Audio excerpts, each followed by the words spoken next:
இன்னைக்கு நடுவுல ரெஸ்டாரண்ட் கட்டி அதுல இந்த மாதிரி போட்ல வந்து சர்வ் பண்ணாங்க. இவங்க ஐடியாவை பாக்குறப்போ எது பண்ணாலும் இந்த உலகம் நம்மள ஒத்து பார்க்கணுங்கிற டைலாக் தான் ஞாபகம் வந்தது. நம்ம எது பண்ணாலும் இந்த உலகம் நம்மள உடனே ஒத்து பார்க்கணும்.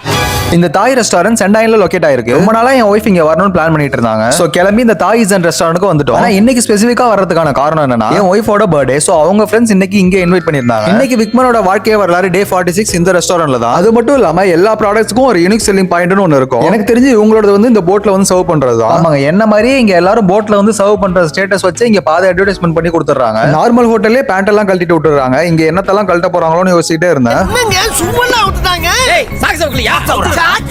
பட் கண்டிப்பா காஸ்ட்லியா தான் இருக்கும். பட் அதே அளவுக்கு ஃபுட்டும் நல்லா தான் இருந்தது. சோ ஃபுட் வைஸா மேடம் மாதிரி எல்லாரும் ஹாப்பியா தான் இருந்தாங்க. நாங்க போனப்ப லைட்டா மழை வேற. சோ லொகேஷனே பக்காவா இருந்தது. நாங்க சாப்பிட்ட தொம்யம் சூப் வரைக்கும் எல்லாமே நல்லா தான் இருந்தது. பட் இந்த பைனாப்பிள் ரைஸ் மட்டும் கொஞ்சம் ஆடா இருந்தது. சோ ஃபைனலா எல்லாத்தையும் சாப்பிட்டு முடிச்சிட்டு பர்த்டேக்கு கேக்கையும் இந்த மாதிரி போட்ல எல்லாம் கொண்டு வந்து சர்வ் பண்ணாங்க. அதை வாங்கி வச்சு கட் பண்ணி எல்லாரும் பர்த்டே சாங்கும் பாட ஆரம்பிச்சிட்டோம். காலம் வாழ்க, நோய் நொடி இல்லாமல் வளர்க.